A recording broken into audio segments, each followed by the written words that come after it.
Thanks for joining me on Commentary Sunday with the Art of Prepping. I'm just going to talk about today the main title of Common Sense, the rare commodity. Today, in our world of fast-paced movement and impersonal interactions, I think that sometimes our focus and our goals do not involve logical thinking because we get so caught up, wrapped up and motivated in things that are non-logical. For example, purchasing things that we don't need and not taking care of our personal finances and not educating ourselves appropriately because we just take things at face value. And, over time, though, these things are cumulative in nature. And we have a slippery slide of doing things over and over and in repetition until we get to the point that we hit a critical mass, that our ignorance and our poor behaviors are very radically, basically, are unresponsible types of actions that we tend to do as a community and society hits a mass point, a breaking point, and we have to pay for those inabilities to do things right the first time.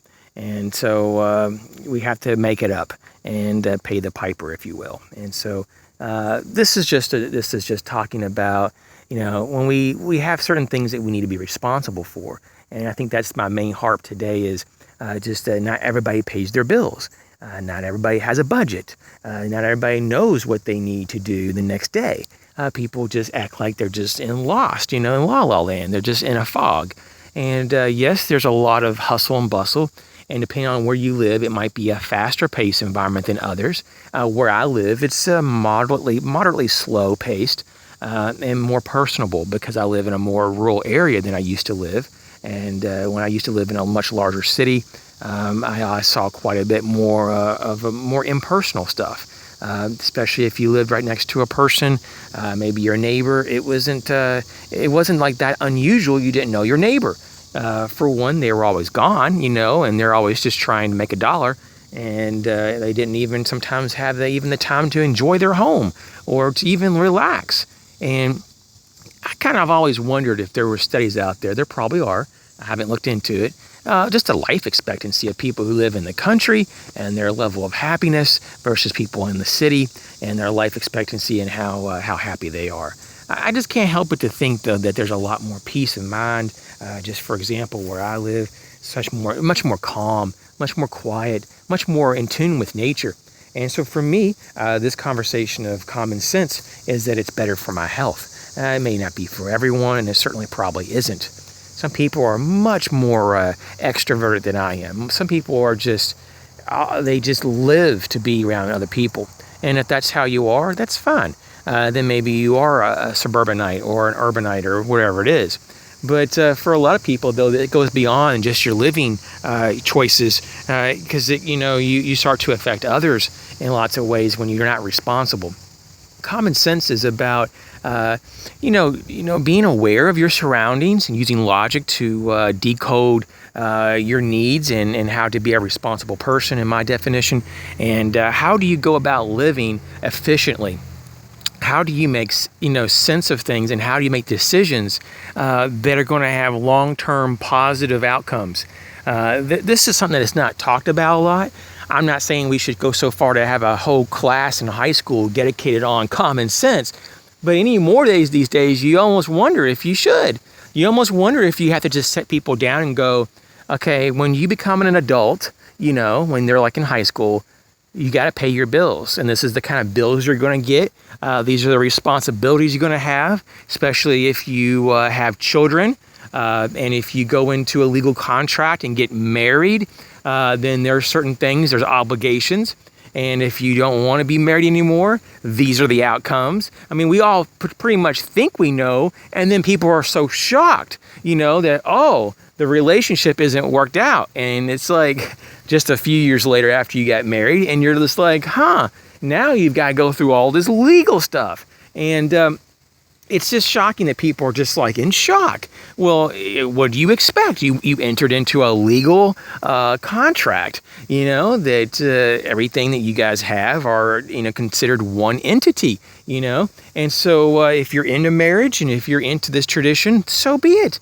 But just don't be surprised. I've known a lot of people that are like, oh my gosh, she wants half of what I own. Well, what do you think you just did when you got married?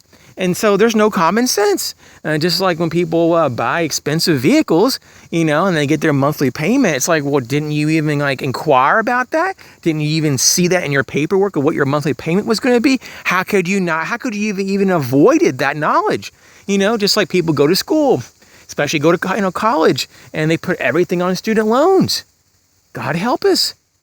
They're just so surprised after they get their degree, and they're like, woohoo, I got my bachelor's degree. It took me 4, 5, 6 years anymore. It's like 5 or 6 years.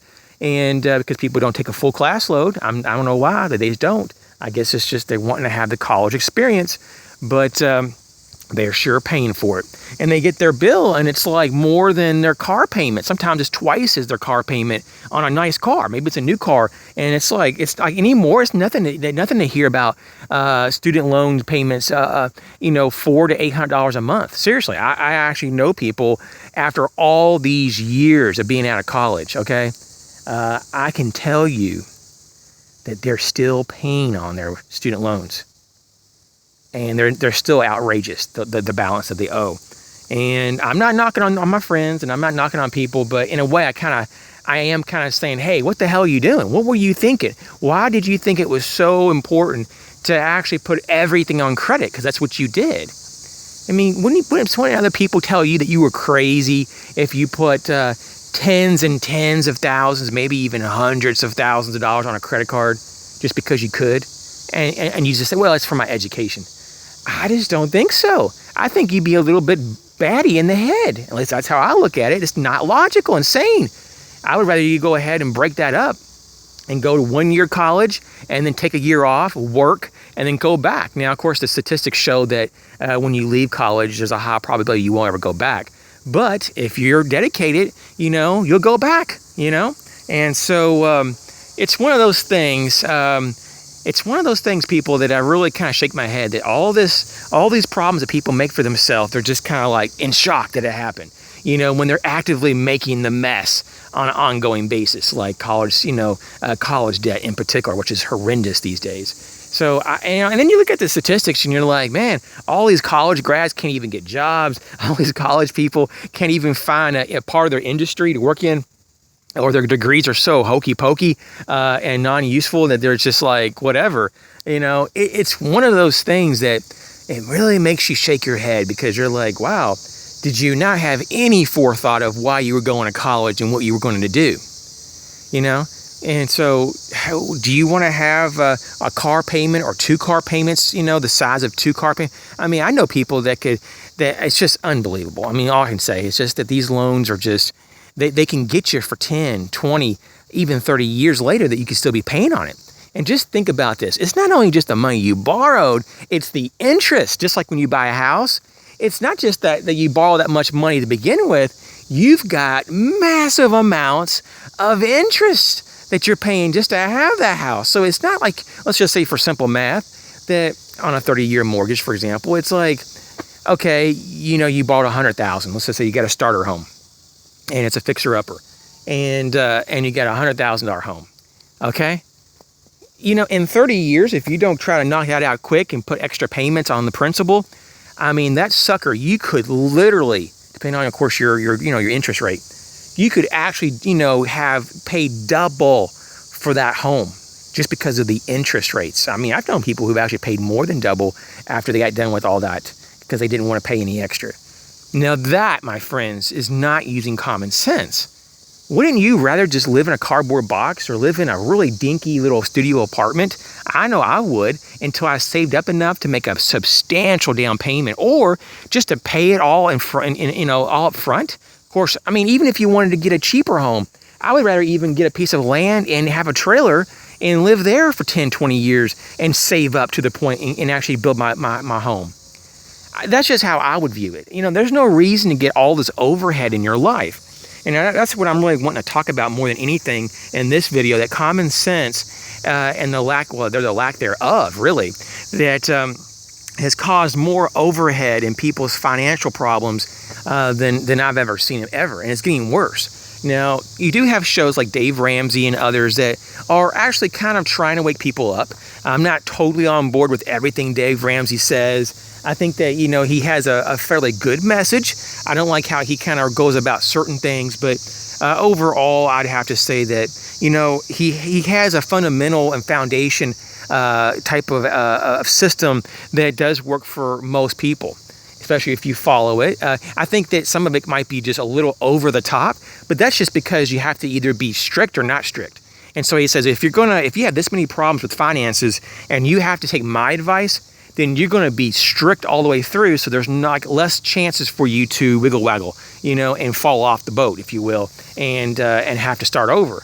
And so for someone like myself that's already like hyper disciplined when it comes to all this stuff, that's the last thing I need, is for someone to give me advice on finances. I'm already, in that situation that I just don't have that need for it, because there's no problem, And while I'm not wealthy by any means, but it's one of those things that, at least I can pay my bills on time, at least for now, thank God. So, what point do we have to make here is that, this is the point, that, you've got to be responsible for yourself and be accountable for what you do with your resources.